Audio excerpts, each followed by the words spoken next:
सिकंदर जीत गया, झूठी कहानी अपने सामने रखी गई।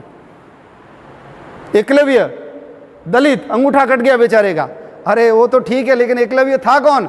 और जब द्रोणाचार्य ने उसका परिचय पूछा तो उसने कहा मैं जरासंध के प्रधान सेनापति हिरण्यधनु का बेटा हूं। ये बात छुपाई गई अपने से। तो या तो एकलव्य था, वो दलित नहीं था, और यदि एकलव्य दलित था तो दलित क्या बनते थे? प्रधान सेनापति बनते थे। लेकिन ये छुपाया गया। हमको बताया गया जीरो का आविष्कार किसने किया?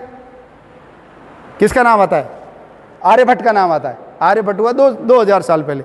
और यदि जीरो का आविष्कार आर्यभट्ट ने किया है तो बोलो 5000 साल पहले जो अक्षौहिणियों में सेनाएं होती थी, 18 अक्षौहिणी, उसकी गिनती कैसे होती थी? दुर्योधन के 100 भाई थे, तो क्या बिना जीरो के, बिना शून्य के ही पता लगे कि दुर्योधन के 100 भाई थे? रावण के कितने माथे थे? 10 शीश थे, 10 सिर और 20 भुजाएं। तो बिना जीरो के 10 शीश और 20 भुजाओं की गिनती होगी क्या? बाकी लोग तो हमारे संवत्सर के आसपास भी टिकते नहीं है। 5000 साल किसी की है ही नहीं गिनती। और हमारे भगवान राम तो 8,80,000 साल पहले पैदा हो गए। तो हिंदू समाज का इतिहास कम कैसे किया जाए, इसलिए जानबूझ करके उन्होंने बताया कि आर्यभट्ट ने जीरो का आविष्कार किया। ऐसी कितनी बातें, कितनी बातें। हम सब जानते हैं कुंभ कितने साल बाद आता है? 12 साल बाद आता है। तो 12 साल बाद यदि कुंभ आता है, इसका मतलब है हमारे बाप दादों को यह पता था ना कि 12 साल ही क्यों? बृहस्पति ग्रह है, उसको गुरु भी बोलते हैं। उसका नाम गुरु क्यों बनाए?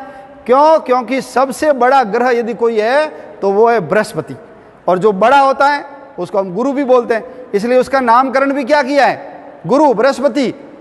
तो बृहस्पति सूर्य के चक्कर लगाने के लिए उसको 12 साल चाहिए, वापस उसी राशि में आने के लिए 12 साल लगते हैं। इसका मतलब हमारे बाप दादों को पता था ना कि बृहस्पति की जो साइकिल है वो 12 साल की। तुमको कितने साल पहले पता लगा? ये नासा वगैरह तो 60-70 साल पहले बनी है। हबल का आविष्कार कितने साल पहले हुआ? 60-70 साल पहले। तो हमारे यहाँ तो हजारों सालों से ये गणनाएं होती रही है। इसलिए हम सब चीज़ों के अंदर अव्वल थे, ऊपर थे। लेकिन बीच के कालखंड के अंदर ये हम सब लोगों को पढ़ा करके ऐसा बना दिया कि जो कुछ भी अच्छाई थी वो तो पश्चिम से आई, हमारे यहाँ तो कोई अच्छा था ही नहीं। ये देखो, आज से 50 साल पहले जब हम खेती करते थे तो हमको कहते थे कि गोबर से कोई खेती होती है क्या? क्या करो? यूरिया काम लो, पेस्टिसाइड काम लो, कोई ये कीटनाशक छिड़को। लेकिन आज जब इसके दुष्परिणाम सामने आए तो सब लोग क्या बोलने लगे? उन्होंने कहा जैविक खेती करिए, ऑर्गेनिक खेती। जब हम जड़ी बूटियों से इलाज करते थे, फूल पत्तियों से कभी इलाज होता है क्या? लेकिन आज बोलो सब लोग हर्बल मेडिसिन के ऊपर आए कि नहीं आए? ये अभी ये बूस्ट और ये सिंकारा और ये जितने हैं ना बच्चों को पिलाते हैं, ये सब गायब हो गए। बचाने का काम किसने किया? हमारे काढ़े नहीं किया। हम कोई नीम गिलोय लाते थे, कोई काली मिर्च है, कोई अदरक है, इसी से इलाज हुआ। आज हमारी बात के ऊपर वो वहाँ पर वापस हम प्रकृति की पूजा करते थे। पेड़ों की पूजा करो, नदियों की करो, पर्वतों की करो। लोग कहते हैं ये बहुत 6ठी शताब्दी में जी रहे हैं। लेकिन अब लोग कह रहे हैं कि इको फ्रेंडली नेचर यदि डेवलपमेंट नहीं किया तो आने वाले समय में हम सब लोग मर जाएंगे। योग, सूर्य नमस्कार, प्राणायाम, ये सारी चीज़ें मान रहे हैं। अब हम जब ध्यान की बात करते थे कि ज्ञान प्राप्त करना, ध्यान लगाओ, लोग कहते थे ध्यान से कभी ज्ञान होता है क्या? तो देखो, आज के संदर्भ में हमारे हाथ में मोबाइल है, ये एक डिवाइस है, इसके अंदर सॉफ्टवेयर होता है, और डिवाइस भी है, सॉफ्टवेयर भी है, तो उसको कनेक्टिंग नेटवर्क भी चाहिए। तो भगवान ने हमारा ये जो शरीर है ना, ये हमारा डिवाइस है, इसके अंदर मन, बुद्धि, चित्त, अहंकार, ये इसका सॉफ्टवेयर है। और जब ध्यान लगाते हैं तो उस परमात्मा से हमारा कनेक्शन जुड़ता है।